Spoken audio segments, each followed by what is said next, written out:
yo, and hello and welcome to the 269th episode of GameSpeak Podcast. New episodes go for free feed subscribers every Wednesday in audio format on Apple Podcasts, Stitcher, Google Play, Spotify, and all of your favorite podcast platforms, as well as in video format on YouTube so you can see us in stunning HD, where we need you to hit subscribe and click that notification bell. We are now streaming live every Monday at 7:50 p.m. CST on twitch.tv/GameSpeakPodcast, youtube.com/CreateForSanity, and facebook.com/group/GameSpeakPodcast if you want to catch the show as it happens before anyone else.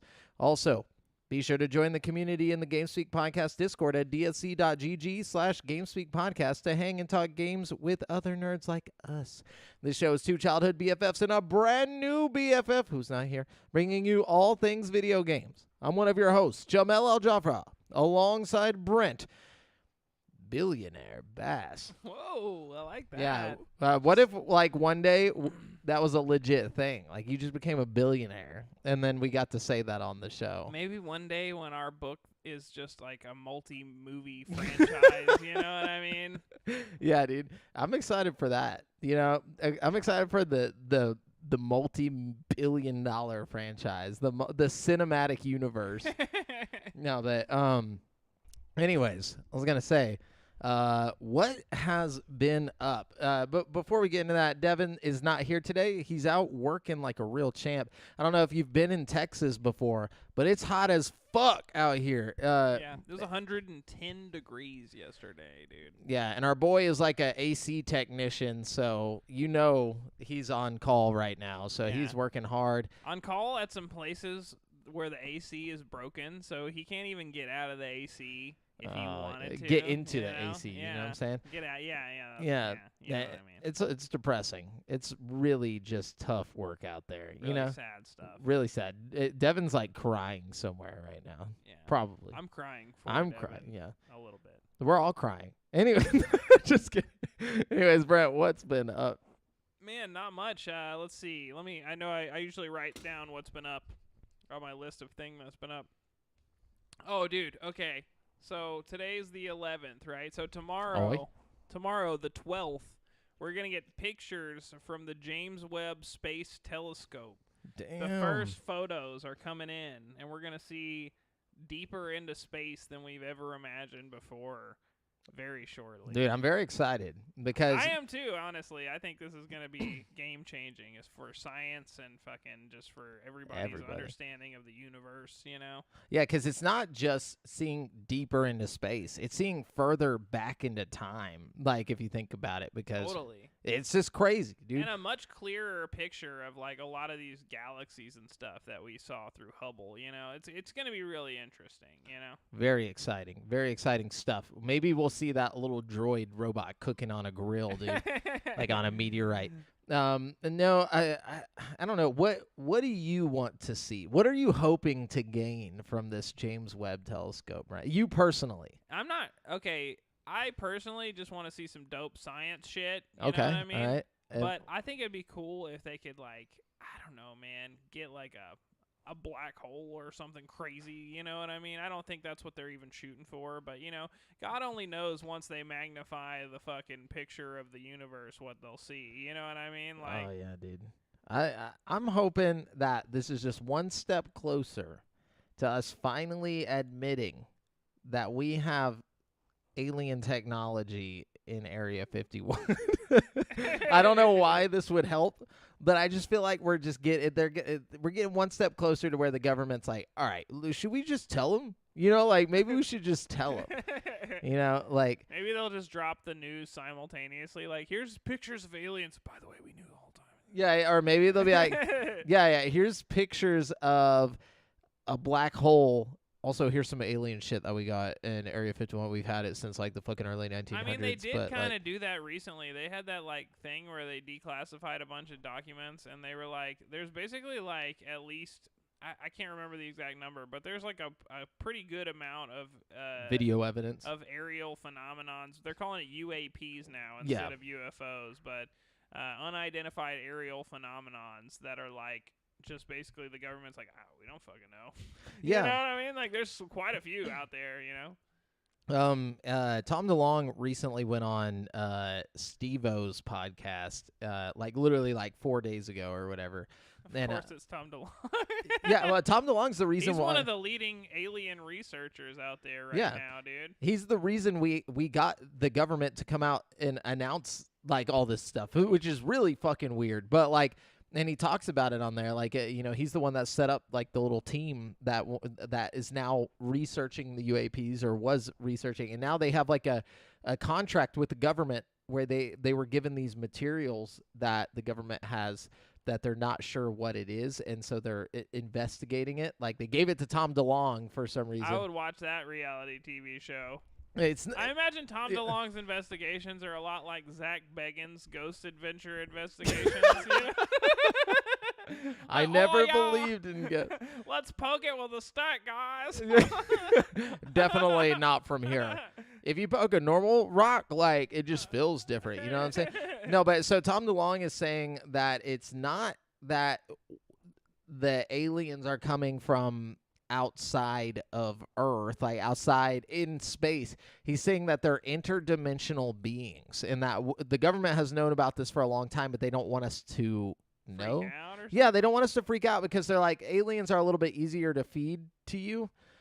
He's saying that they're actually like these things that like the whole universe works on these wavelengths, like frequencies, like different radio frequencies, and if you tune to like a specific frequency, somehow you can jump between the different like parallel. A string theory type thing. Yeah, you can go between the string, like Steins Gate kind of. Yeah, Steins Gate almost like, and he's saying that these beings actually come from a different dimension, and that they've been here for a long time, and they have ways to come back and forth. We just don't have that technology, or at least the government hasn't allowed most people to see it or use it. So very exciting. Why would you come here though? Like just to resources or something? Like the resource, or at least the way that Tom DeLonge mentions it, is that some of these beings don't have the ability to like use emotion. Like they get it from us. Like they use us as like vectors. Like I don't know how to explain it. It's some weird shit. It's some weird Tom DeLonge shit. But the crazy thing is Tom DeLonge is the reason why we're getting to look at this stuff. Like the government every 6 months or so, they have to come out and show whatever it is that they have or that they've learned on. Whose podcast was this on? Steve-O's. Oh, I'm gonna have to check this out. Steve-O has a great podcast. He does, by the yeah. way. I listen to a lot of his he does a lot of MMA interviews, so I don't know. I'm really into those. But Steve-O really gets down to brass tacks on stuff. You know, he's a good interviewer. You know. Yeah, you would think he wouldn't be, but he actually just like will cut them off, like if it's getting like weird or like not really making any sense. Yeah. And he'll just be like, I don't know, man. And he's funny too. Yeah. Like he's got, I don't know. Definitely. Check out Steve-O's podcast with Tom DeLonge if you want to get more alien info. But I'm excited for James Webb Telescope. Dude, I've been excited for like 6 months, like just waiting on this thing. I've been excited since they announced it, like, and they delayed it years ago. Me too. I followed the whole launch and its whole little trip to the L1 point or whatever, So I've been excited about this for sure. And they dropped that picture that's like, it was like the scope on top of the scope that they used to like line it up, and even that was just like one of the craziest pictures you've ever seen in your life. Like they actually dropped a picture today, like a preview for tomorrow. I don't know if you saw it. It's just like a bunch of galaxies like fucking out in space. It looks tight, dude. But they're saying like you could see like the telescopic like I guess like prowess of this thing is so good that you could see like a bee on the moon. Like you could literally zoom in on like a fucking bumblebee just like chilling on the moon. That's dude. crazy. Isn't that crazy? Bro. Like I want the fact that it's out past the moon, like its orbit isn't just like in Earth's orbit. It's like, well, it is in Earth's orbit, but it's like way out. It's further orbiting past the moon. Like it's just crazy. Like. Yeah, for sure. But yeah, besides that, what else you got? What else was going down? Oh, not much. My sister is in town. We've been hanging out. That's always cool. But what y'all be doing? Oh, not Not much. I've been playing Super Smash Brothers with our kids, but we'll talk about that a little later. Dude, I saw the video of them getting that for, like, I guess it was a birthday present or something. Yeah. But the nostalgia just, like, overtook me watching that random clip that she posted, because, like, I saw that it was like, I was like, oh, they're definitely going to get some cool video game shit. I got to watch this because it's going to be exciting. Yeah. And I'm imagining my nephew in the next, like, 4 years or so, me giving him his first Smash Bros. Game or whatever. But just to see your nephew get Smash Bros., like, open it up, and he's like, oh, what's this? Like, I was just like,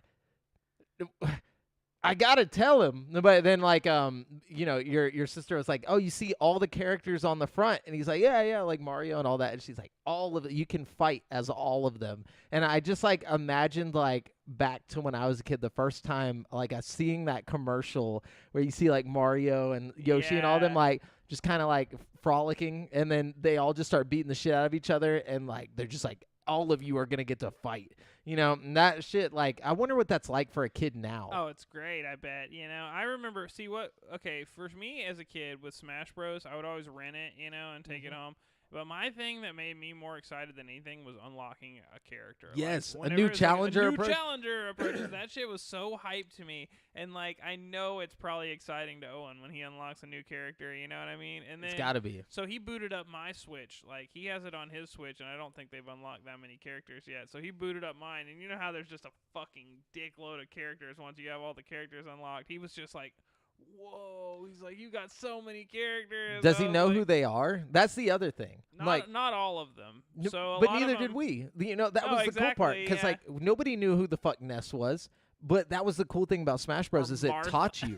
Yeah, it taught you who these characters were. That's what I want to know. Like, what characters does he know? He knows Kirby. He knows Mario and all them. So the kind of like us, like, just like the basics, like, you know the typical Mario mascots. He knows Jigglypuff. Nice. But he calls him what does he call it? Chili Puff. That's awesome. That's awesome. Yeah, so it's really cute. That's really cool, man. But yeah, he's pretty good too. He was getting good with Mewtwo. I was like, I was watching him today, and he's starting to get the hang of, like, jumping back on the stage, which is half the battle, really. You know what I mean? Dude, you got to show him the first Pokemon movie so he can see where Mewtwo comes from. Oh man, yeah, he'd love that. That shit would be tight. I don't know, dude. I'm just excited to turn my nephew into a dumb nerd. Like, I don't know why. Like, I'm ready. I'm ready, dude. He's gonna watch all the great, like, classics. But obviously, he's gonna be modern. Like, I'm not gonna force him to be like, that's it. But, like, you want to show him those things. Yeah, I feel definitely. like That's what I should have been doing, is making him watch all the Pokemon movies. I Yeah, think it's the right age right now to turn him into a Pokemaniac. You know what I mean? do it, dude. Show. They got it on Netflix. You can watch all the. I think most of the movies are on Netflix. And the animated series, or, like, the anime is on there. So. Oh yeah. But anyways, yeah, go ahead. That's all I got. Okay. What have you been doing, bro? Well, I turned 30. Oh yeah, happy birthday! Yeah, Do you dude. feel old as shit now? Does your Yeah. back just randomly hurt all the time now? Yeah, dude. I'm getting ready, for whatever this is. Like, what happens in your 30s? Like, is there any hype that happens, or is it just all downhill? It's just a slow tumble towards death. Oh man, Yeah. that's kind of what I thought, but, like, I I wasn't for sure. Yeah. It's weird because, like, most of the people that I've hung out with, like, my older sister and her husband and all of their friends and stuff, over the past, I don't know, 6 or 7 years, like, they always felt like my age. And now that I'm, like, their age, like, however many years ago, I'm like, what the fuck? They were this old? Like, Yeah. like, no. is this what they felt like when they're, I like, think about that a lot, like teachers that I've had as a kid. It's like, oh, they're probably about this age. yeah, That's like, weird. yeah, it was a lot different. Like, it feels different. I respected that person. No, I'm just kidding. They were also, like, a lot further in life than us, I feel like. Like, Yeah. we're those kind of people that we're just always nerds, like, always gonna be playing video games and shit. I feel like a lot of people in that generation, like they hit a certain age and they're like, well, it's time to grow old. Time to stop having fun. Yeah. Yeah. Off to the job now. Like, come home, like, kiss the baby, Long day at work. Time to not have fun at home. Yep, I'm going to put on the news. Just like, watch that till sleep. I don't know, man. Yeah, it's a different time. Different generation, different time. Like, I don't think there's people like that anymore. No. Or at least not to that extent, you know? Yeah, I'm sure they exist. Oh, yeah, It's of definitely course. some jackass that just wants to watch the news in his spare time. But anyways. But yeah, so. The news is, in all fairness, the news has gotten way shittier lately, you know what I mean? Yeah, I feel like maybe back in the day, maybe it's not that it got shittier. It's just back in the day we didn't have YouTube and the internet to tell us that, like, most of the news is just bullshit. So, like, or it's like overhyped bullshit. So back then they just took it for what it was, like. And plus, if anything really worth knowing happens, it, like, immediately pops up on your phone in some way. You know what I mean? Oh, yeah. Like Whether it's an article or a TikTok video or a YouTube video or whatever. Yeah. You've always got our Facebook timeline. It's everywhere, dude. But anyways, enough of the politics, bro. No, I'm just kidding. Just saying the news is politics. The politics. It's getting politically charged in here, dude. But no, anyways, let's get into the video game shit. The real news. You know what I'm saying? None of that fake news. You got to get off the politics. Okay, let's start. Just so you guys know, we're using articles from gaming news sites from around the web, and we do not claim any of these articles as our own. We're simply bringing them all to one place so you can, enjoy getting your news. You don't have to go find some website and read it like a fucking loser. Okay, hold on. I have to change something. Okay. We got Pie Messiah here. He says, tell the young kids you remember when games were released finished. Got him. It's true, though. It's true. You used to, like, go buy a game, and that was it. You got what you got. A game, yeah. Yeah. It really is upsetting that doesn't exist anymore. But it's weird how comfortable game studios are with putting out games that have, like, big graphical errors or things like that. You know what I mean? I don't know. Yeah, I agree. I think Nintendo is one of the last, like, strongholds for putting out games that are done. You know what I'm saying? Like, Nintendo's never going to put out, like, just a half-made game.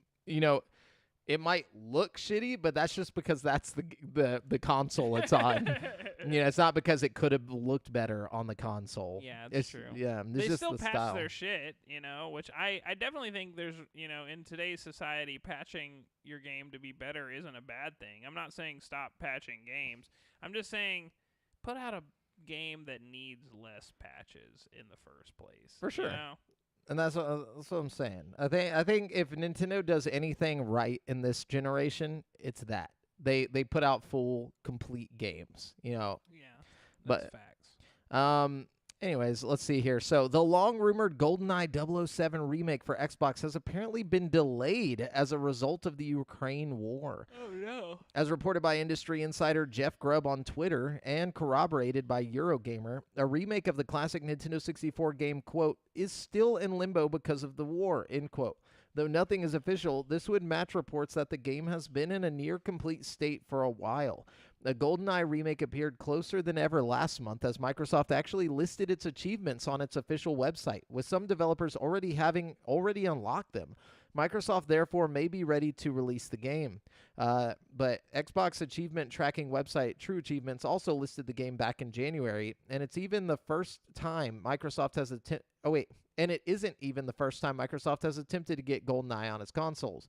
Blah, blah, blah. We already know about that. But my thing about this is, like, why is the Ukrainian war affecting GoldenEye? Maybe it's coming from one of those Ukrainian developers, Who's the people making Stalker, you know what I mean? Maybe it's not them. It's definitely not them. But I'm just saying, maybe they're not the only Ukrainian development team, you know what I mean?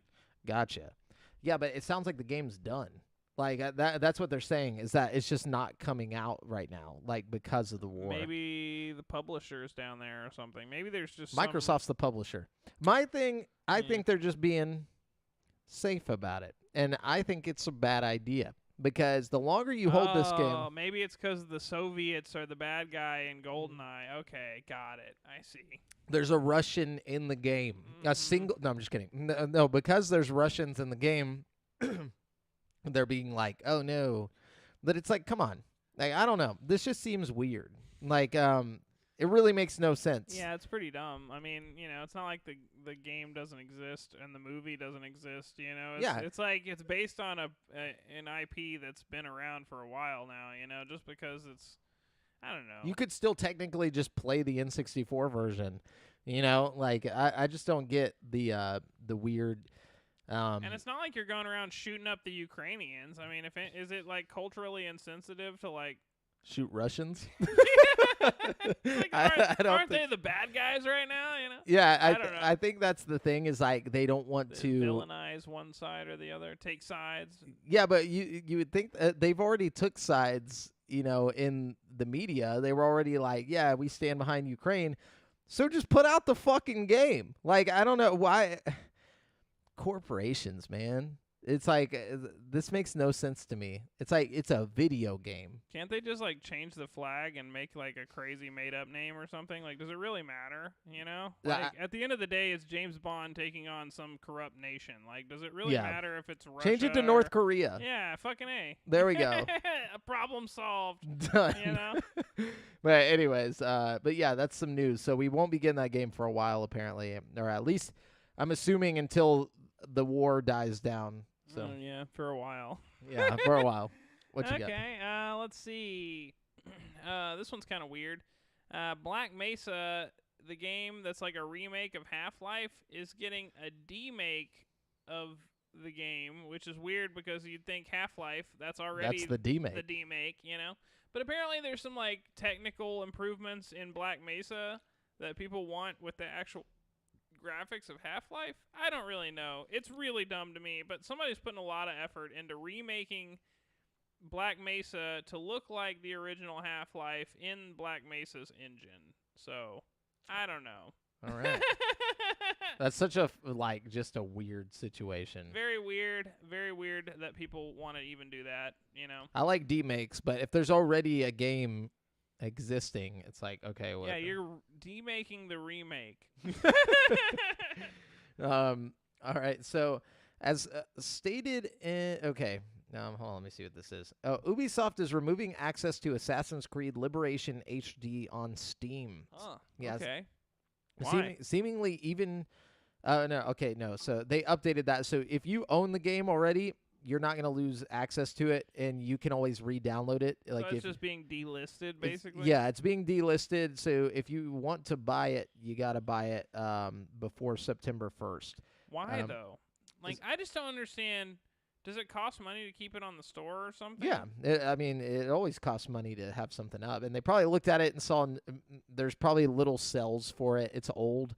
And nobody's fucking with it, and then they were like, let's just pull it down. It's costing us money. We can save a little bit of money here by doing this. But says, as spotted by Norse on Twitter, the game can no longer be purchased on Steam following instruction from Ubisoft to remove it from sale. At the request of the publisher, Assassin's Creed Liberation HD is no longer available for sale on Steam. A notice on its page read. Oh, okay, so it's already gone. It says, beyond just being removed from sale, however, this title will not be accessible following September 1st, 2022.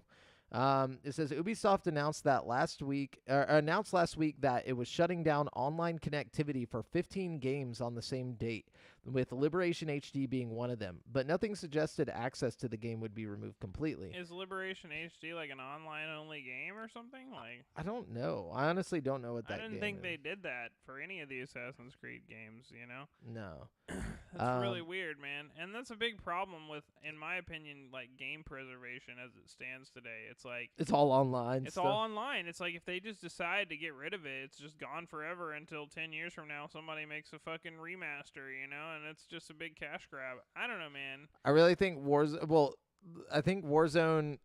should just like make full bot lobbies that like you could turn on at any point, like just in case in the future they decide to like step away from Warzone in general, like that you could always go in and just like they should add like you can always add a friend in, but like you still have to play against bots. Like there's no like dedicated online servers. That'd be nice, but they're probably just gonna get rid of it when the time comes, which is a shame. Oh, for sure.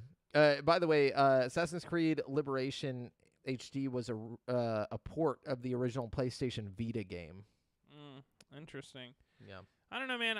To me, I think that's why websites like Vim's Lair and stuff, where they have emulators and ROMs and shit, are super important for like preservation of games and stuff. You know what I mean? Yeah, for sure.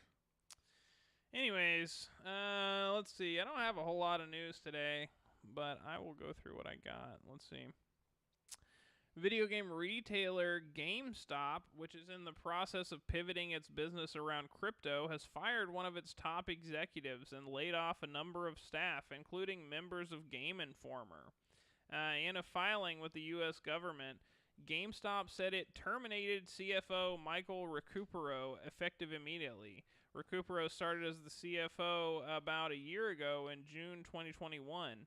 In its filing, GameStop said Recupero was fired without cause, but the company did not share any further details around the nature of circumstances of his exit. Recupero is not getting a severance payment beyond what was in his initial offer letter, but he is entitled to certain pay rights and benefits that were not disclosed in the filing. Diana Sadagia, who was previously SVP and Chief Accounting Officer, is taking on the role of CFO. Sorry, they wrote that weird. She will be paid an annual salary of $200,000 and is eligible for a transformation bonus in the amount of $1.965 million to be paid in bi-weekly installments over a 2-year period that starts August 1st, 2021. Or that started August 1st, 2021. Excuse me. Sadia Jaya also retains her original equity and cash incentive awards from her previous contract, as well as an additional grant of $1 million worth of GameStop stock, which probably isn't worth much at this point. No. In a memo to staff obtained by CNN, GameStop CEO Matt Furlong said the company hired more than 600 people for corporate positions in 2021 and the first half of 2022. The company also opened corporate offices in Seattle, Boston, Pembroke Pines, Florida in 2021. In March, GameStop said it had 12,000 full-time employees and as many as 28,000 part-time workers at its stores around the world. Separately, Kotaku cited Furlong's memo to staff pertaining to reductions to staffing levels to help the company work more nimbly. Change will be a constant as we evolve our commerce business and launch new products through the blockchain group, Furlong said. According to Kotaku, the cuts appear to be mainly at GameStop's Grapevine, Texas office, though workers at the retailer's magazine Game Informer were also affected. This was just the latest round of staffing reductions at GameStop, as the company's corporate headquarters had layoffs at the end of May 2022, impacting more than 100 people in a variety of positions, including to Kotaku. Game Informer associate editor John Carson was among those laid off. Carson said Game Informer will continue to operate, but with a much obviously smaller staff than it should be. So Damn. There you go. It's one step closer to GameStop being gone. Like it's just like at this point they're just like literally their nails are on the fucking like wooden floor, just like scraping. The problem is they're such an established company because there was a point when they were so necessary that it's like it's hard to just like shutter a whole company, you know? Like, oh yeah, like they really do need to pivot to something else. But it's like, what do you even go to? It's not crypto. That's a fucking dumb idea. And like, yeah, it didn't work. All of the executives need to be fired, including fucking Matt Furlong. Fucking, I don't know, man. They should turn into casinos. At this point, something, dude. I don't even know. Like, just turn into go to all the casino, like the places where casinos are legal, and open like video game based casinos, like where all the casino or like all the gambling machines are fucking like video game themed, like, and get really cool brands, like get Ubisoft and all that shit. Like, I don't know, what else could you fucking do? I think I would focus on like a Micro Center type fucking thing, you know? That shit ain't gonna work, man. Like, why not? You know, I feel like Micro Center already has that. You know, like yeah, in like big cities like Houston and shit, there's not any like Radio Shacks or anything anymore where you can just go get computer parts. You know what I mean? Like, there's a reason because they're retail priced, like overpriced bullshit. And there's a reason why Radio Shack doesn't exist anymore. It's because it didn't fucking work.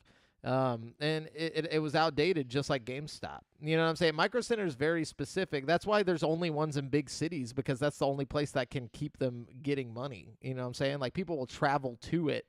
If you have a bunch of little ones everywhere, they can't all make enough money.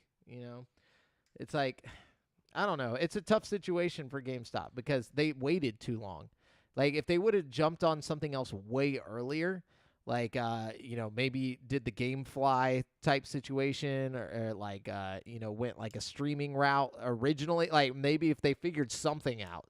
But they didn't. They waited too long. I think they're at the end here, Like, firing your CFO without cause, like, just immediately. It just doesn't seem like this is going good. The guy you hired last year. So what do you do? If you call it quits as a company, as like $1 billion company, what do? You just liquidate your assets? Do you split the stock among your shareholders? Like, how does that even like work? You know what I mean? Like, what is GameStop worth at this point? I mean, fucking probably a lot, even though it's like, it's been a shit show over there lately. I mean, I'm sure it's still like there's lots of fucking properties that they own, and like. Yeah, I just want to look up like what it's got to be at least like surely there's some kind of Forbes list type thing where it'll tell you, you know what I mean? Yeah, I wish I understood this stuff a lot more than I do, but yeah, me too. On New Year's Eve it was worth about 21. Okay, so yeah, I mean, who knows, man? They might be worth a lot of money, but I guess like they could split it, just fucking dip, like, I don't know. Like, I just feel like they're on a sinking ship and they're not but really it's like, how does working. that work? Like, I've never really looked into like what happens if a company goes under while you're like a shareholder, Do you just get like what your share's worth? Like, does it pay out or something? Like, does your share just become worthless and like you're just fucked? I mean, I guess that would be the gambling part of it. Like whenever you invest into a company, you could always lose that money, I would assume. Yeah, but surely at some point, like, man, I just don't understand. Really. Like, literally, I don't understand. At least I don't. Yeah. But somebody who knows a little bit more about stocks and investing in companies, let us know, because we don't know. Yeah. We don't understand. No, but okay, so this is some crazy news. Basically, one of Japan's prime ministers, previous prime minister Shinzo Abe, he was the longest serving prime minister, was assassinated. Oh shit! Yeah, the other day there was like a video that came out. Some guy in Japan, his name. Hold on, I gotta get this because this is important. Where is his name? Tetsuya Yamagami was the assassin, and he was like tackled and arrested at the scene. He shot twice with a homemade like shotgun type thing that he created. Probably the only gun in Japan. Right. And, like he made this gun, went and killed this guy.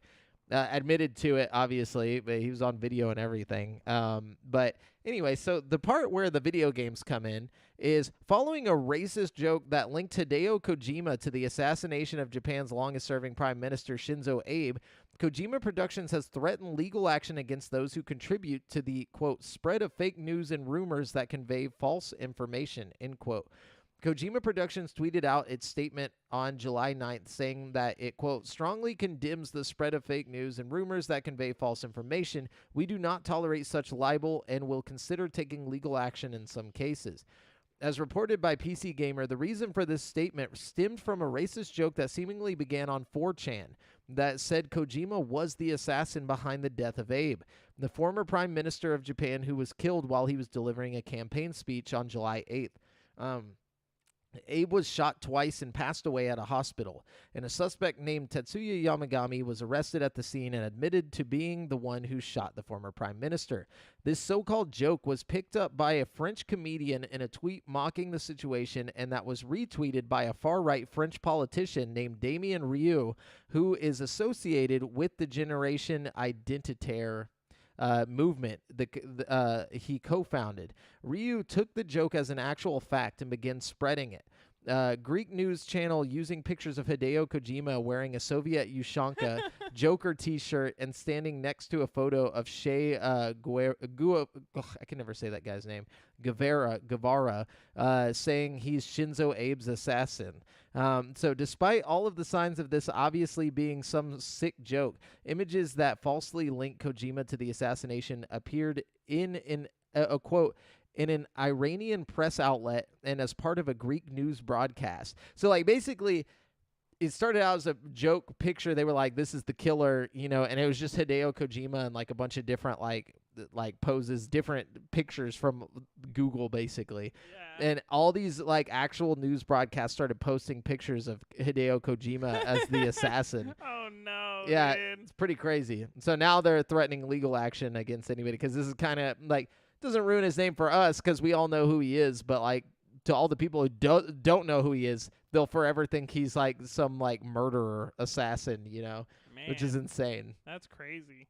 It's like, what Hideo Kojima timeline are we in right now? You know, it's like, Well, and as like a Japanese person, you know, where gun violence is so like strict and frowned upon, and like being the developer of a game that like or multiple games that are like centered around combat with guns and shit. You know yeah, what I I'm sure mean? they're like, see what happens. He's probably really defensive about like his name being associated with real world gun violence for that reason. You know what I mean? Because it'd probably be really easy to shut him down there. You know what I mean? Like, yeah, I mean, even his games have like a anti-weapon, you know, like stance. Yeah, I mean, like, what is it in Metal Gear 5? Like, if you get all the nukes, what was it? We talked about that. You like, have to get everybody in the world to like give up their nukes on the online mode, which is like Which nearly happened. impossible. But it happened on one server one time. Yeah. Like, which is crazy. yeah. But it's things like that show you his stance on, you know, guns and weapons and violence and whatnot. It's just a funny situation, though. I don't know about funny. It's a scary situation for him, but it's pretty funny. Yeah. You know? It reminds me of like there was a point where like they were showing like clips from the Ukraine war or whatever, and they kept like putting like Arma 3 clips just in Dude, all the time. I've seen so many CNN like clips of like literally Arma 3 like planes flying over it and like shooting and stuff, and like everybody's in the comments are like, bro, this is Arma fucking 3. Like, who sends them that and then like and they believe it? Like, do they not check? Like, God. it's like run a background check just real quick, like just check it. You know, they're like, no, throw this shit up there now. They're like, watching it on like an old school, just like CRT TV. They're like, yeah, that looks legit. This is legit, bro. Anyways, Brett, you got any more news? No, I'm out. Okay, so this is some interesting news. Pokemon Puzzle League will become the 17th Nintendo 64 game available on Switch when it arrives on July 15th. That's random. Yeah, it's very random and very upsetting, in my opinion, that this is the game they chose. Like, I love puzzle games, don't get me wrong, but we've already got Dr. Mario, 1. 2, if you're going to throw this game on there for the expansion pack or whatever they're calling it, throw something else. Like, do 2 at a time. You don't have to do one game. Like, why are you doing one game a month for the? Yeah. And if you're gonna do one game a month, give us something good. Give us Donkey Kong 64. Or yeah, something, what you the know? fuck? Give us Perfect Dark. Give us something with some substance to it. Yeah. You know? Literally anything. There's so many good N64 games that aren't on the N64 thing. You know what I mean? I don't know. I think they're kind of running low on games that they could possibly put license-wise. You know, they're running out of good games that they could put. But they don't have Smash Bros. On there. Why is Smash Bros. 64 That's not on what there? I'm saying, bro. Smash Bros? Are you kidding me? It's like, we got Pokemon Puzzle League before Smash Bros. Like, what? That's Pokemon Puzzle League is whenever you're running out of shit. You know, like, yeah, dude, for real. give us Smash Bros. Give us literally anything. You know what? Give us some 64 DD games that only came out in Japan. Like, give us fucking Animal Crossing, that only came out Oh, on the yeah. in 64 in Japan. Like, why not? Why the fuck not? But That anyway, would be cool. yeah, it's weird. But I think Japan actually gets like different games than we get, which is strange. They're probably sick as fuck. I know, dude. Very upset about this, but it is what it is. I do like Pokemon Puzzle League. Don't get me wrong. So I'll be playing. But the it. last one we got was Pokemon too. We got Pokemon Snap last. You know what I mean? So it's like you're doubling up on the Pokemon games here. Yeah. you know? Also, change it up. Change up what type of game you're like. Don't just give us a puzzle game and an on-rail shooter. Technically, give us something with substance, like you said. But okay, so this is probably the biggest news, and we didn't talk about it last week. I don't know if it was news last week, but despite multiple COVID-related cancellations and controversies over the span of a few years, E3's organizers, the Entertainment Software Association, hasn't quite given up on the iconic games industry convention. According to a Washington Post interview with ESA President and CEO Stan Pierre Louis, I don't know, E3 will see a full return in 2023, both online and in person. Hell Quote, yeah. "We're excited about coming back in 2023 with both a digital and in-person event," Pierre Louis told the Washington Post. "As much as we love these digital events and as much as they reach people and we want that global reach, we also know that there's a really strong desire for people to convene, to be able to connect in person and see each other and talk about what makes games great." E3's return in 2023 was originally announced alongside the cancellation of E3 2022, though it was uncertain if the event would be in person. Despite typically being announced at the end of E3 at this time in June, the Washington Post was careful to point out that dates for the 2023 event haven't been announced yet. Although E3 is non-existent this year, Jeff Keighley's Summer Game Fest, blah, blah, blah, blah, blah, that already. So basically E3 is coming back, but it's going to be owned by it's going to be produced by a different company. It's no longer going to be the ESA. It's like It's going to be like when they brought Warp Tour back for like the yeah, for like 1 1 year. That's basically what this is going to be. And so they're not going to have as much funding probably. One, it's actually going to be put on by the people who do the PAX, like PAX East and all that stuff. So it's probably not going to be as cool, unfortunately. And also, you're not going to get Nintendo back. You're not going to get Sony back. And you'll probably get Xbox. That's about it. It's going to be Devolver Digital just going apeshit on the fucking stage and nobody else. Like Jeff Keighley basically took E3. So really, there's no reason for E3 to come back, unfortunately, except for maybe the convention itself. Like, that'll be cool, like, if you can go in person. But, like, for it to come back as a stage show, like, Sony's got their state of plays, and Nintendo's got their fucking directs. So that's what the draw of the original E3 was. So it's unfortunate. Let me see. And then I missed a couple things from last week. Let's see.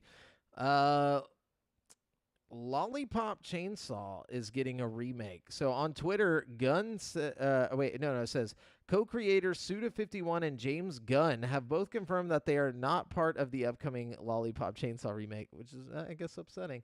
But after a tease last month, we have confirmation Lollipop Chainsaw will receive a full remake in 2023. It'll announced by publisher Dragami Games, which is led by the original game's producer Yoshimi Yasuda. The game will arrive worldwide next year, although a formal title or platforms have not yet been announced.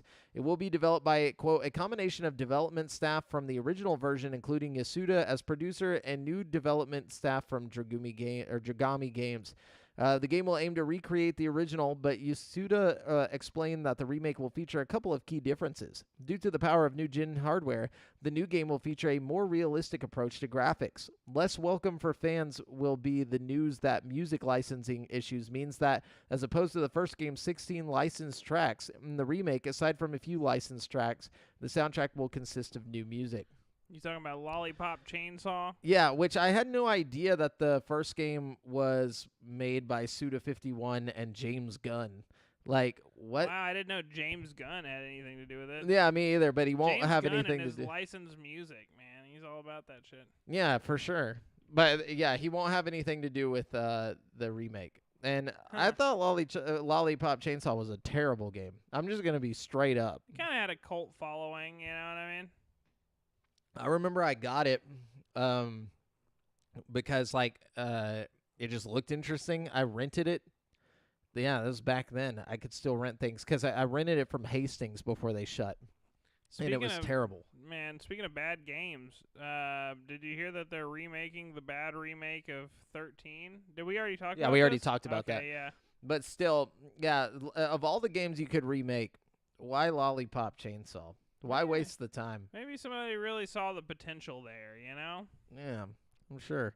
But also, the last little bit of news I got here is Bungie is reportedly working on a first-person shooter Destiny mobile game that has been in development for more than 2 years. Okay. According to a report from The Game Post, the developer has partnered with Chinese tech company NetEase to create the game. An employee of NetEase apparently posted on LinkedIn saying that they had worked with Bungie to develop, quote, an unannounced FPS mobile game. This was supported by an anonymous source familiar with NetEase's development plans who told the Game Post of the mobile game's existence. It will allegedly not be connected to Destiny 2, but instead be a standalone title. So, interesting. Okay. If they can bring like a full-on like Destiny experience to mobile, I think that could be a lot of fun. Yeah, definitely. I'm not a huge Destiny fan, but I think Devin would be hyped for that. I mean, I don't know if Devin would be hyped for a mobile game, but he'd be hyped that Destiny's doing some other shit, or Bungie's doing some other shit. So, can't speak for him, but he loves Destiny. I'd play it personally. Yeah, for sure. Okay, so that's it for this for the news this week. We're going to jump on into this week's releases, which I can guarantee you is going to be not that great. But that's okay. That's okay. So let me see. We're going to start with... Where are we going? I feel like we are... Been a dead zone for releases lately, man. I've been going back and playing a bunch of old shit, which is not exactly a bad thing. You know what I mean? Yeah. A lot of these, I feel like I talked about last week. Yeah, like Hunter X and like Meteora, like maybe they're just coming to different. Well, we also did the show pretty recently, so maybe. It was timeline was a little weird. Definitely a weird timeline. I did like. Okay, so we'll just do this next week because there's really nothing at all happening except for like the Forza Horizon 5 Hot Wheels DLC is coming. Ooh, is that free? That's going to be on the 19th. I think it's free if you have Game Pass and everything. I'm pretty sure. So that's pretty cool. And then let me see if there's anything else interesting coming. Bright Memory Infinite is coming to Series X, Switch, and PS5. See, Game Pass puts out just enough shit where I won't cancel my Game Pass thing. Like, you sure you want to leave? And then we got Hot Wheels. Oh, yeah. All right, Hot Wheels. Yeah, so that's about it that you should be excited about. And then we're going to jump on over to currently playing. Brent? What are you playing? Let's see. So I played a little Smash Bros. With Owen and Arden, my nephews. You know what I mean? Owen's getting pretty good. I also played a little bit of Kirby and the Forgotten Lands with Owen. He was really enjoying that. How's that? It's fun, you know? He's really good at both games, you know? He gets it, you know? Which is fun to see his little brain just understanding everything, you know what I mean? Yeah, making connections. Like, I did have to turn up the heat on him on Smash Bros. Though, because like, just like fucking rockets. Well, I'm not gonna lie, man. Like, you know, I was letting him win the first few rounds, you know, because you know I'm the good uncle, you know, I'm nice, you know, so I'm just letting him just take me out, you know, knock me off the stage. But then he starts coming at me with that, wow, I hit you a lot on that round, Uncle Brent, or I'm beating you up. Oh, say, like, wow, Uncle Brent, you're just a bitch. Yeah, he was talking that shit, so I had to turn up the heat a little, you know, show him what Uncle Brent could really do. Just fry him. Like, just let him know that his uncle has got the Smash skills. Did you make him cry, dude? What's your problem, bro? No, I'm just kidding. I only took him out once. You know what I mean? Oh, okay. Then I let him go back to winning. But I just, Just had to let him know that, let like, him know he wasn't invincible. You know what I mean? yeah, definitely. Wait till he's like 10. I didn't want him to get to school then be like, yeah, I'm the best at Smash Bros. And then get his ass beat then, by some other kid playing Smash Bros. You gotta earn that. You gotta work through the ranks of all your other friends. Although I will say, when he finally gets to playing with other kids his age, he's gonna be destroying them. Yeah, wait till he's like 10, and then he's just literally beating your ass in Smash Bros. That's what I'm saying. Yeah. That's why you gotta stay. I gotta stay sharp. I gotta give him something to aspire to. You know what I mean? Definitely. Don't let him win ever again. Ever again. Yeah. He's coming for the crown, bro. And then I finished playing Resident Evil 7. I played Resident Evil 7 again. A lot of fun. Nice. Like your 4th playthrough. Something like that, yeah. This time I was playing the PS5 mode, though, and they have a 120 frames per second mode on it. Nice. It's just crazy smooth, bro. Like, crisp. It's super duper crisp. It's like, I don't know. It's almost too smooth. There's almost too many frames going on. There's too many frames in the second. It's insane how many frames are going on each second. You know what I mean? I'm sure that's what they thought when they were setting that up. They're like, God damn, so many frames, bro. Anything else? That's pretty much it, yeah. Okay, so I've been diving deep into the expansion pack on Switch since I paid for it. Okay. I was like, what expansion pack? No, like, so I was playing Majora's Mask last week, but I kind of took a break from that. I don't know why. I just can't. You don't like how he yells when he puts the mask on you? No, it's like Majora's Mask has always had this problem for me, like where it just affects my ADHD to like just a crazy level where every time I get so close to doing something and then I run out of time and I have to like redo shit, I'm like, fuck this, dude. Like, I don't want to do that. Are you using the inverted Song of Time, bro? Are you talking about like, oh, no, I don't have that yet. I'm still at the swamp, the Woodfall or whatever. Do you have the Song of Time, right? Yeah, the one where it's like you can restart the day. There's no having it. You just know it or you don't know it. If you play it backwards, it slows the flow of time, and you have way more time during your days to accomplish shit. That's fine, but I just don't wanna. Like, I don't like the fact that at any point it restarts. Like, it's a cool concept. I just don't like it. It doesn't work well with my personality. Like, where I have to redo things. I'm one of those people where I'm like, I want to get this done, and I want it done the first fucking time. All right, like I don't fuck around. All right. But that's why I've never been able to beat that game. Like, just ever. Like, I'm telling you, if you just play the inverted Song of Time, it's almost like you have unlimited time. Really? Yeah. It's that much time? I mean, at least to do what you got to do, you know what I mean? Put your money in the bank, you know what I mean? Yeah. Other than that, you're pretty much good, you know? Everything else will go back in time with you except fucking, like, mostly everything. Yeah. You know? That's the other thing. Like, you get all your money and then it's fucking gone. And I'm like, bro, I just saved up. You just got to put that shit in the bank, bro. You got to ball out in the bank. My question is, why doesn't the bank guy ever question why your account just keeps growing and you're never there, you know? I'd be like, some fraud going on here, you know? Yeah, and it's just like the load times. Like, I have to go to the fucking bank, bro. I don't want to go to the bank. I want to be at the Woodfall, or I want to be on an adventure. I don't want to be at the bank. But anyways, okay, so check it out. All right. I was like, all right, I'm done playing this for right now. Hopped on over to Mario 64. I'm already 60 stars in, bro. I'm going deep into Mario 64. Yeah, I'm like pulling like the thing where I won't leave a map until or like a level until I get all the stars for it, except for the 100 coin star. I'm gonna go back and do those after. But I'm all the way to like fucking Waterworld or some shit. Like, I just finished Waterworld, or like where the little fucking water bugs are and everything. And I'm now working on trying to get up to that Yoshi, huh? I'm trying, dude. I've never done it before, and I want to. So, like, I feel like this is the time. This is my time to shine, dude. And so, I'm at like 60 stars. And then I've been playing a lot of Dr. Mario. That's like one of those games, like me and my girlfriend, or my girlfriend and I. play a lot of Dr. Mario. Like, Really? yeah, like we used to play the NES version on the Switch online, but now we got the N64 version, which is basically the same game, but now it has like some cool backgrounds instead of the same, and the songs are a little different and stuff. And there's like 2 extra modes you can play, which are fun.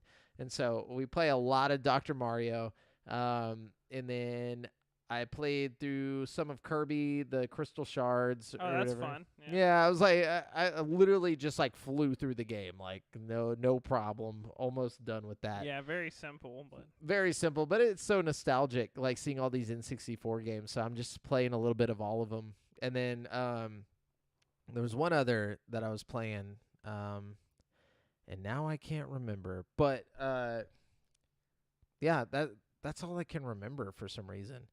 I know there's something else. It'll come back to me later. But anyways, so that's what I've been playing. I've really been enjoying that expansion pack. yeah, it's pretty fun, man. I've definitely been getting my my expansion on as well. You know what I mean? Oh, yeah, you'll like this. Pokemon Snap. Me and my girlfriend have been playing so much Pokemon Snap. Ah, dude, the OG Pokemon Snap is my shit, bro. It's a little weird getting used to the controls. They have Very it like weird. inverted kind of or something, but like Mm-hmm. I got used to it pretty quick, and I don't know, man. I love that game. It's back before they knew like how controls should work in a 3D environment. Yeah. So it's just like you press down to look up. It's like flying a plane. It actually was the perfect game for the N64 though, because you only need one thumbstick to really control the whole thing. Mhm. You know what I mean? So it was like, Oh, I don't know. At the yeah. time, it felt like really good, but now playing it, you know, as an adult, you're like, oh wow, this leaves a lot to be desired controls wise. Yes. Especially when you got done playing the modern Pokemon Snap with like gyro controls and shit, man. Dude, I'm excited for that because we're gonna get that now because we're basically done with this one. Like we've already unlocked everything. The Like- modern one is so good, bro. If you're a fan of like Pokemon Snap, like it really captures the magic of the old game and just puts it in a modern format, which is so great. Like it has all the little secrets and shit Yeah. like that make the old game so great, you know what I mean? I think that was what feels so nostalgic about it is it's all the old Pokemon. Like you go to the fucking like volcano level or like the lava level, and there's only so many Pokemon at that time. Like they really didn't have many fire Pokemon to put in there, you know? So it's just like really interesting to see, you know, like 50 Magmars. Right. Like they didn't even have the slug Pokemon yet, like that lava slug. Oh, I forget. yeah. So it's just them, and then like seeing Charizard at the end, like having When you throw the So shit in the lava. Charmeleon? Yeah. yeah, you like knock him into the lava. It's really a violent game. You know, you're like fucking these Pokemon up, and they just keep evolving because if they don't, they'll die. You know, so. But it's a fun game, really fun. And definitely gonna go to GameStop before they close all of them and get Pokemon Snap for the Switch used. Did you already beat Pokemon Snap on the N64? The only thing we haven't done yet is get the pictures of the Mew? yeah, that well, I mean, we gotta finish getting all the non-Pokemon pictures. Like, you know what I'm talking about? Like the Oh yeah, the secret sparkly things or whatever. yeah, that. So we're past all the main Pokemon. There's one stuff. I remember being the one that I always like had trouble finding was in the cave towards the end, where the same cave where Gyarados pops out of the waterfall.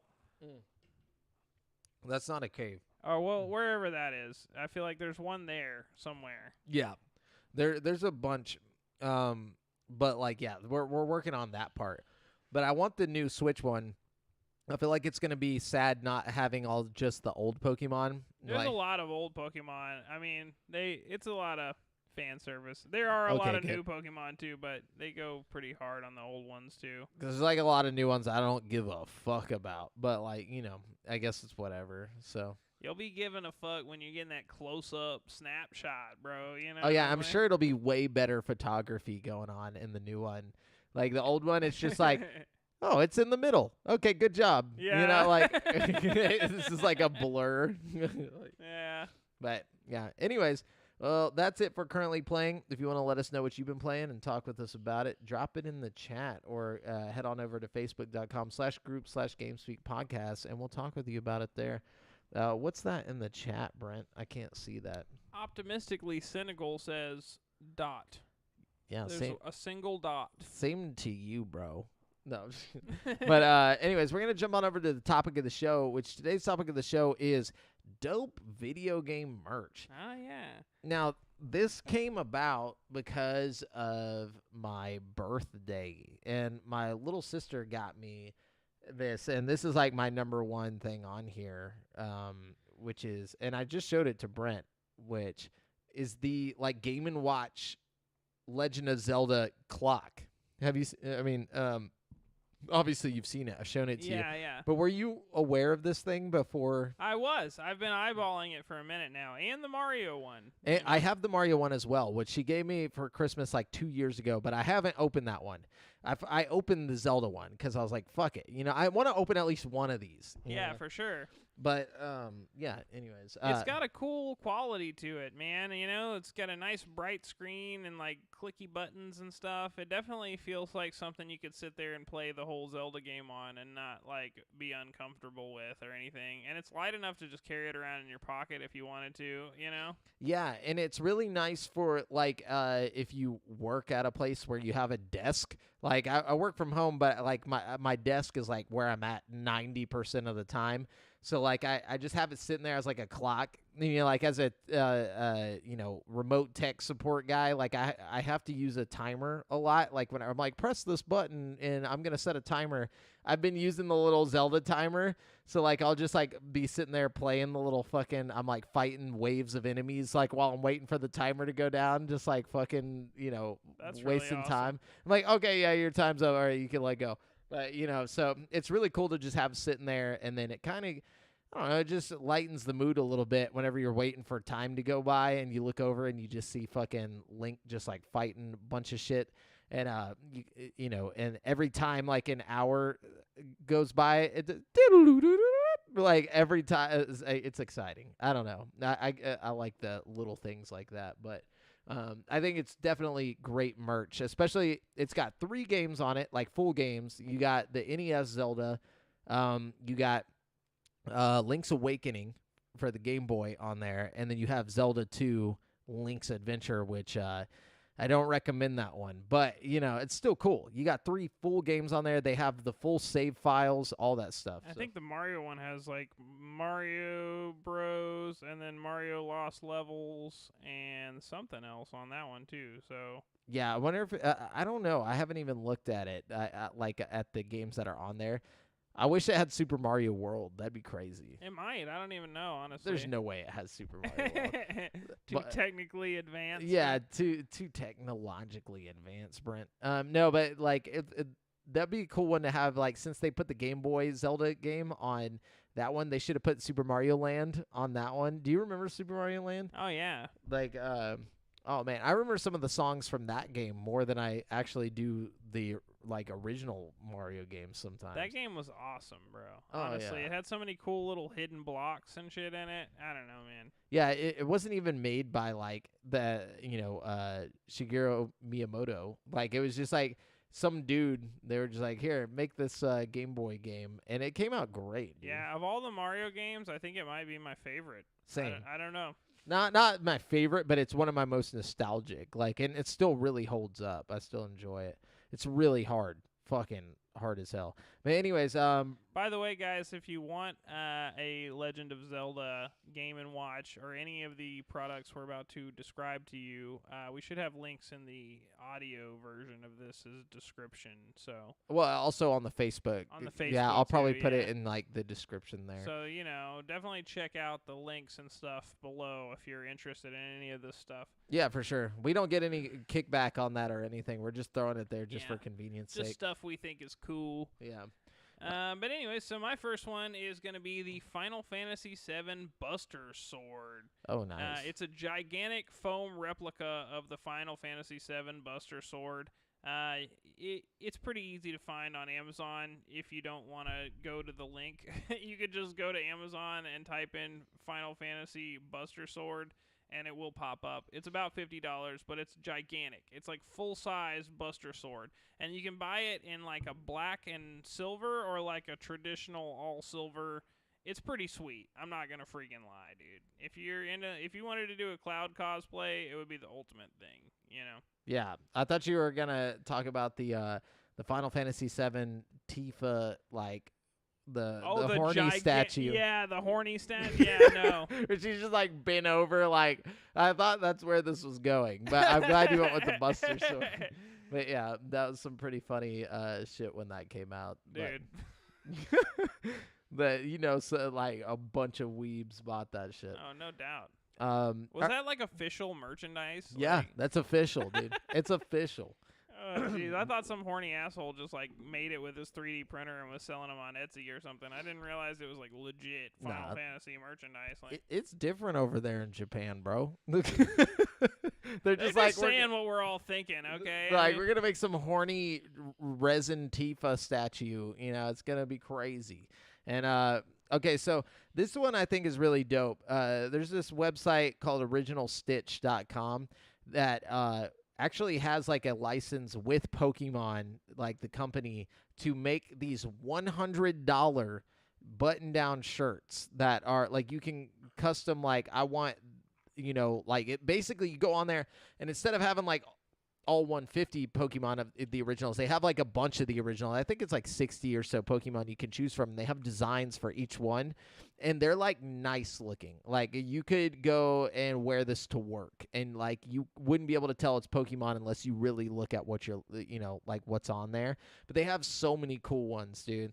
Man, like, $100 though. It's worth. A little steep. It's worth, dude. I'm telling you, it's like legit fabric. It's not like some shitty like going to Spencer's Gifts and like getting a shirt from there where it feels like you're wearing like an old diaper. Do you have one? No, I don't. I wish I did, but I felt one before. I've seen one in person. Like, yeah, they're really fucking nice, dude. But yeah, original. If I was balling, like if I just had it like that, oh, that would dude. literally be all I wear. I'd have a whole closet with just all 60 of them. Oh, same, dude. And like you can like custom design. They do polos as well, where they'll like embroider the Pokemon onto it and stuff like that. But I think this is like I like practical gifts. I like practical merch, and this is probably the most practical thing, like Pokemon or just video games in general. So check that out, Original Stitch. But if you don't want to pay $100, you can also go to this website called. It's also like an actual store called Box Lunch. And they do a lot of nice looking video game design clothing and stuff like that, like with actual licensing and stuff. It's not, like I said, it's not like going to GameStop or something and getting like shitty quality. They're like, oh yeah, we just fucking threw on a random like link on the side of this shirt or whatever. It's like they actually took the time and designed something and put it out there, not just to make a bunch of money. So yeah, I actually have a website that's very similar to all that too. It's called fangamer.com, and they have tons of different collections of like video game related accessories. So it's not only clothes, but they have like shirts and hats and stuff like that. Oh, nice. Like for all your favorite video games. But they also have like keychains and stuff like that. The link I have provided is directly to the Persona 5 stuff. But if you go, into their actual website, there's all kinds of like different. They have like Elden Ring line that's coming out soon and stuff. And it's all like officially licensed, like custom stuff that they make. So pretty cool stuff there. I just realized one of my things was Game & Watch Legend of Zelda. So. Oh really? Was it? Yeah. Nice. So. Okay. Hold on 1 second. I lost the one that I was gonna put on here. And this one, I think it's kind of cheating because it's like you basically have to pre-order a game, but where is it? Dang it. What game? It's the new God of War, the Ragnarok. Ooh, is it the hammer that Yeah. comes with it? Yeah, you get the hammer. Cool. I was gonna say that's dope. That's pretty dope. And I think that it should go on the list of dope merch. Even though you have to pre-order, like, there's some special thing you have to do to get it. I think the hammer is technically like the case for the game, right? Like, yeah. It opens up and shit, like, but it's a fucking like Thor hammer. Like, yes, that shit is so cool. If you got like a man cave or like you got something you want to have like just a cool display case in, that's the shit. That's what I would go with. Dude, but, Anyways, what's yours? All right, man, I can't wait for that God of War game. Okay, this one's pretty cool and it's super cheap. I saw these for like $7 on the online. They are NES cartridge coasters, so they're Oh, nice. like coasters for your drinks, but they're made to look like NES cartridges, and they got all kinds of fun games and stuff. It was like $7 for a set of these or something, and like they're pretty legit. I mean, like I said, if you had the man cave thing going on, this would be a great thing to have going on in there. Oh yeah, no, that's cool. So my next one is another Pokemon thing. But basically it's made by the Wand Company is what they're called, but they make these legit official Pokemon licensed Pokeball replicas, which are made of what is it, die cast, what do they call it, where it's like all metal, but it's actually painted with whatever the metal paint, like it just looks legit, and it lights up. Like they have the Master Ball, they have like all the different ones. Are they like super expensive? I think they're like $100, but they come with a display case or a ring that you can put the Pokeball on if you don't want the big case like showing it off. And you can get them at PokemonCenter.com. But like, so Brent, That's if you want to see it, like, oh my god, look at that thing, dude. Do they have different, like, they have like a Great Ball you can get, or is it all just Pokeballs? Oh no, they have them all. You can get like the Pokeball, whatever there's like a bunch of different ones, like all the different Pokeballs you can think of. They have them. Damn, that's legit. And the ball itself, like you see, it lights up with the white. Now here's like a little description. It says, includes Pokeball metallic silver display case, polished stainless steel display ring, and then you put 3 AA batteries in. It comes with the batteries, but basically it says featuring touch and proximity sensing technology. Oh, yeah, what? It says proximity sensing technology? Yeah, dude. It says the front button illuminates in response to nearby motion and becomes brighter when the Pokeball is touched. For an extra touch of interactivity, pressing the button initiates a Pokemon catching light sequence. This die-cast metal replica comes with an illuminated display case featuring the Pokemon logo, along with a display ring that lets you show off the Pokeball on its own. Does it open up? No, it does not. It's like basically just a legit-looking replica that like you set out as a display. Damn, that's sick. Yeah, it's something that would be cool for like an older gamer, or like somebody who just wants something nice to to just have sitting around. That's like one of those things, dude. It's like I always wanted a legit-looking Pokeball, and I think that would be cool to have, or just get a Master Ball. What a Master Ball. Dude, yeah, that's really sick. Or a Great Ball. Any of them. Ultra Ball. Oh, yeah, I'd dude. fuck with all of them for sure. All right, my last one. Let's see. Hang on. Wait for it. It is Fallout, the Vault Dwellers official cookbook. So basically, they got your Blamco mac and cheese. They got your pork and beans. They got your fucking, what's the rodent on a stick? But, obviously it's not a rodent on a stick kind of thing. So they got all the foods from fucking Fallout, you know what I mean? And that's cool. Yeah, and I saw this on Amazon, so you could probably find this on Amazon for pretty cheap. I think it was like $20 or something, and it was pretty cool. It was like a hardcover book. It had all kinds of fun recipes in it and stuff. It would be fun to have like a party, like if a new Fallout game was coming out, and you had like a release party, and you'd cook a bunch of Fallout food, That'd be cool as hell. Yeah, no, I don't know how good that would taste, but some of the recipes look pretty good. It lets you like flip through a few of the pages, and like most of it looked like a fun spin on. What they call it, like Rad Rat or something like what? One of them was like some kind of nasty name, but it was really just like bacon wrapped scallops or some shit. Ooh. You know what I mean? Like most of it looked like pretty appetizing. Gotcha. Unlike Fallout. Yeah, my last one is something that I actually have one personally, and you can find these all over Etsy. It's kind of like up to you to decide who the best one to buy it from on Etsy is, but a lot of artists on Etsy will take the patents of old consoles or modern consoles and like controllers and stuff like that, and they'll turn them into like these really nice like modern framed pictures or like posters that you can hang up. Like I have one for the N64, and it just looks so cool. Like they just go take the legit patent, and so basically it's the schematics of like a N64 or like a PS1 where it shows like all the different like parts and like the part numbers and designs and stuff like that, and they're just like on this cool looking almost like pirate like map looking thing, and then or like a blueprint. That's cool. I've seen some really neat t-shirts like that before. Oh yeah. And so imagine take that, like imagine you have like a dope ass like game room or like just your own room, and just like have that like hung up on your wall, and it looks all modern and nice, so your significant other isn't going to be like, what is this? It'll look good, I love it. But anyways, yeah, that's it for the topic of the show. If you have some dope merch that you think we missed and you want to throw it in there, just let us know. Let us know in the chat or in the group. Brent, let's jump on over to the People's Champ. Yes, the champion of the people. Who that'll be? Let's see. Ooh, my bad. All right. I'm going to give it to DL, even though I don't have a great answer for it yet. It's such a good question. DL Shiver, he says, what's a game you've gone into with little to no expectations and been pleasantly surprised by?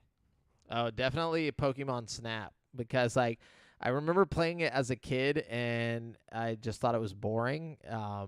But I only played it like one time, and that's whenever I had access to like, Super Smash Bros. And fucking Super Mario 64 and Majora's Mask, all that shit. I had access to all this because the first time I ever played it, and the only time I ever played it, was at Brent's house. And the last thing I wanted to play was Pokemon Snap whenever I had like all these other things. So whenever I officially played it on the expansion pack the other day, I went into it with like, oh, this is going to be boring. And then I ended up fucking loving it. It's so addictive, right? Yeah. It's like addicting going through each time and like taking turns with my girlfriend, like just passing it back and forth, like, seeing who can take the better picture. And then at the end, fucking Professor Oak's like, oh, you already had a good picture. This one sucks. It's not as good. And so, like, we kind of make a competition out of it to see who can have the better picture, get the most points. Oh, that's fun. But yeah. So that's the game for me. I think for me, it's got to be Days Gone. I kind of went into Days Gone just expecting, like, a half-assed game because, like, it just didn't get any kind of, like, critical appraisal or anything, But, like... And it was zombies. Yeah. In a time when zombies were kind of just, like, dying overdone. out. I really think that's the problem, is that the zombie trope had kind of, like, fizzled out by the time Days Gone came out. Because it was a really fun, good game. Like, all around. Like, I enjoyed it from front to back, and there's a lot to it. Like, it was a big... like long game too, you know what I mean? I don't know. I really enjoyed that game a lot. But yeah, thanks DL. Great question. Let's see. We got DL again. He says thoughts on the new James Webb photos. Did they already drop? That was 38 minutes ago. No, they'll drop tomorrow. But this is the preview photo that they did drop, Brent. Just this you is it right it. here. Yeah. Oh, doggy. Quite shiny. Oh my gato vato. That is glorious. Yeah. Wow, look at that. There will be more tomorrow. I'm assuming there will be a lot more. But, yeah, I'm really excited. That's incredible. Yeah. I'm hoping there's a lot more detail tomorrow. Like, this one's cool and all, but I want more. Yeah, this is just a little teaser. Just a little Isn't it funny that we get, like, teasers to, like, a fucking universe drop? We're dropping the universe tomorrow, bro. Oh, shit, bro. Dude, I think it's going to be, like, a solid 7 out of 10. Like, I don't know. Like, I think we're hyping up the universe a little too much. Probably can't touch Kendrick's new album. Yeah, definitely not. The graphics just aren't there, Like I feel like the mechanics, they're kind of whack. The physics, it's just nothing to do. Yeah, there's really, it's like a big open world with nothing. What I'm saying? But anyways, yeah, no, I'm hyped. Yeah, me too. We got Aaron Jones here. He says, "What's your guilty pleasure game?" Every game I play, probably. Like, if I were to tell most normal gamers, like, Oh yeah, I just play like the expansion pack on N64 Switch, or like I like to play Dr. Mario, dude. Like I don't know, that and like fucking basically Warzone. Like I play all the guilty pleasure games, I think. So I think UFC 4 is my guilty pleasure game. I play it constantly. I play it frequently, and I'm obsessed with it. I like that answer. All right, we got Jason Domick in here. He says, "What's up, Jason? It's been a while, Jason? bro. What's says, it like in the UK?" No, I'm just kidding. Good eye, mate. He says, how freaking hyped are you for that RoboCop game? And would you buy that for $1? Yes, I'd play a RoboCop game for $1. I don't know how I feel about RoboCop yet because it just really depends on how they're going to like, I don't know, confront things about it. Like I hope RoboCop stays in the 80s or like, 90s or whenever the fuck RoboCop came out. Bro. It's got us to keep that robo-punk aesthetic that Yes. they had, you know what I mean? Yeah. And the thing is, to me, I feel like RoboCop has all the groundwork for a good video game. You got your overpowered main character, you got like robots that are bad, you got bad guys that are bad, you got all kinds of bad things you can shoot like as straight RoboCop. psychopaths. Yeah. I want like a gritty, M-rated, dark-ass fucking, RoboCop game. And I hope it's just fun.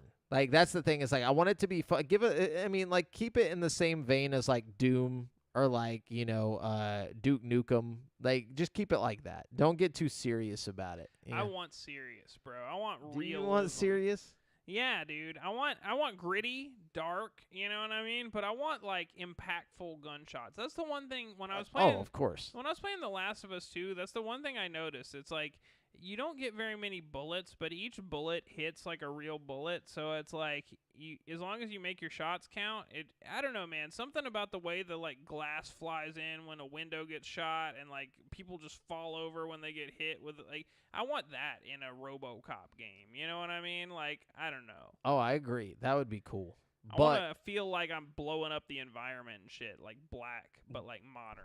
Give me that, I mean? But like, make it serious. But not make it serious, but make it humorous, like to a level. Because RoboCop, as serious as it was also very like over the top. I can definitely deal with some humor, but like I don't know, I wouldn't mind like a cyberpunk level of seriousness. You know what I mean? Where it's like yeah. Not super, I guess. Yeah. Okay. Yeah, like give it some humor. Like don't try to do it too hard. You know what I'm saying? Like don't try to go too hard on the fucking like we know cyberpunk. Like I wanted to go hard on the action though. Like that's of course. I think that's where it needs to like go just be above all the and way. Beyond. You know what I mean? Like brutal wise, you know what I mean? Make it just hardcore as fuck, you know what I mean? Yeah, it's RoboCop. You got to. Make it fucking just over the top gore, like people exploding when you shoot them with your fucking They need to have the scene where you turn into RoboCop too, like you storm into a building at the beginning and you're like super underpowered, blasted. and you just get shot up,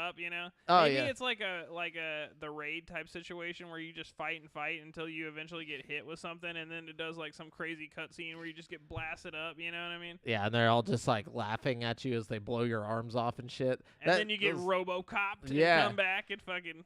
Oh yeah, dude. I'm excited. Me too. Yeah, and anyways, so that's what we got. Yeah, thanks guys for all those dope questions. And we're gonna round out the show now. Just so you know, you've been listening to GameSpeak Podcast, courtesy of GameSpeakPodcast.com. The show posts for free every Wednesday on all podcast platforms, but you can watch it live before anyone else on twitch.tv/GameSpeakPodcast every Monday evening at 7:50 p.m. CST. Be sure to submit any questions you want us to read to on the show to the GameSpeak Podcast Facebook group, like Jason, Alonzi Jonesy, and DL Shiver did at facebook.com/group/GameSpeak Podcast. And check out our video content on youtube.com/Create for Sanity. And if you want to stay up to date with your boys, you can find me on Twitter at the handle Joffrey Jamel. Brent at Brent has one. That's the number one. And Devin at Devondrius. And check out the GameSpeak Podcast Instagram. Until next time, listeners. Later.